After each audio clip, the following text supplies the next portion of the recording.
They say when a dancer loses his legs, he loses his soul. But what if that soul could find a new rhythm, one no one had ever heard before? This isn't a story about giving up. It's a story about falling, breaking, and rebuilding. About a man who lost everything that once defined him and still found a way to dance. Not with his feet, but with his heart.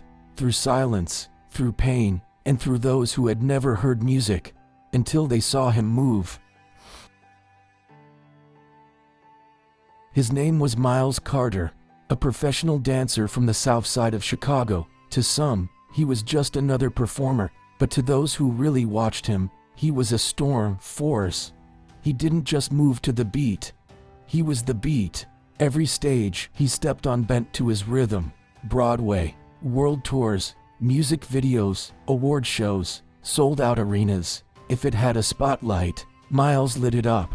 He spent 2 decades crafting a legacy, one pirouette at a time, one aching muscle after another. Every spin, every leap, every landing was a love letter to motion. For Miles, movement was more than art. It was life, applause, that was oxygen, and rhythm. Rhythm was his religion, but destiny doesn't always clap on the beat. And on one rainy morning in New York, everything changed. A taxi, a red light, a single misstep off the curb, and just like that, the music stopped. The doctors said he was lucky to survive, but they also said he'd never dance again. At first, there was silence, then came rage, grief, emptiness. Because how do you tell a man, whose entire language is motion, that his stage is gone? But here's the thing about rhythm, you can't kill it. Not really. It lives in the breath, in the heartbeat, in the will. And Miles, he didn't disappear. He reimagined, found a new way to move, to speak, to dance, without ever leaving his chair, through spoken word, through choreography for others, through moments of stillness that somehow said more than motion ever could. This isn't a story about tragedy. It's about transformation, about rediscovering purpose when the world says you're finished, and about a man who found the loudest rhythm of his life. After the silence, Miles was on his way to rehearsal. A call from his agent, a cab ride through Midtown, a flashing light, a split-second decision, a crash that sounded like the end of the world. He woke up in a hospital bed, numb from the waist down. The doctors said he was lucky to be alive, but also, he'd never dance again. His spine had taken a blow that even time, therapy, or prayer couldn't undo. The silence in that hospital room was louder than any bass line he'd ever moved to, and for a man who lived in rhythm, silence was a kind of death. Friends came, fellow dancers, directors. They hugged him, cried with him, told him he'd find something new. Fans sent letters, flowers, memories of moments he made unforgettable. But when the applause fades, when the phone stops buzzing, what's left? Miles didn't cry. Not at first. He smiled through it, joked with the nurses, posted hopeful captions. But the break didn't come from the accident. It came weeks later, alone in rehab, staring at his reflection in the mirror, watching his feet refuse to obey, watching the thing he once commanded now ignore him completely. And that's when it hit. Not just the injury, but the silence inside. For the first time in his life, Miles Carter, the man who was rhythm, couldn't hear the music anymore. Not in the world, not in his mind, not even in his soul. But rock bottom has a strange way of planting seeds. It doesn't announce itself with answers, just quiet moments, little cracks of light where darkness used to live. One day, a friend invited Miles to a community center on the edge of the city. Nothing fancy, chipped paint on the walls, a faded sign outside. Inside, a room full of teens and adults, all part of a deaf arts program. They painted, they sculpted, and they danced, or at least, they tried. But something was off. Their movements lacked connection, out of sync, out of breath, out of rhythm. Their bodies moved, but their spirits stayed still. Miles sat in the back corner quietly. At first, just observing. He wasn't there to teach. He wasn't even sure why he'd come. But then something shifted.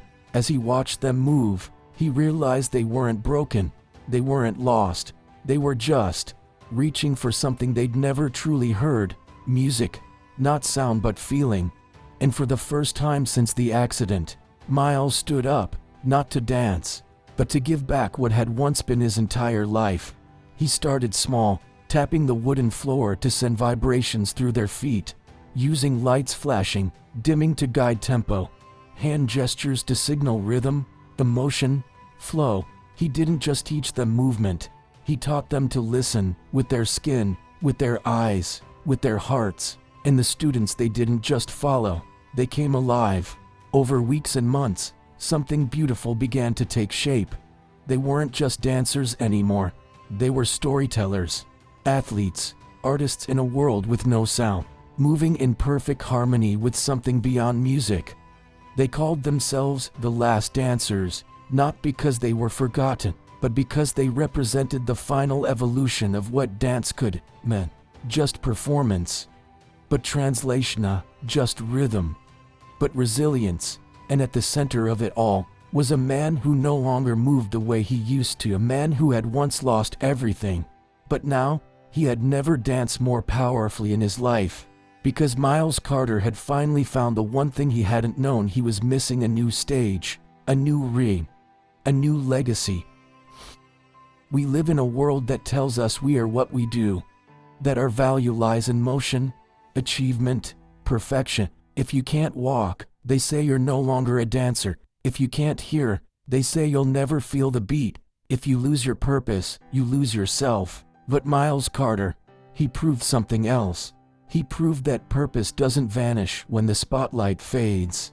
That rhythm isn't just sound, it's presence, it's intention, it's love, translated through movement. Because purpose isn't what you do, it's what you give. And sometimes, what you give in silence echoes louder than 1,000 standing ovations. The stage looks different now. There are no bright lights, no sold-out shows, just bare floors, quiet rooms, and dancers who can't hear a single note but feel every beat. Miles taught them that dance isn't about music.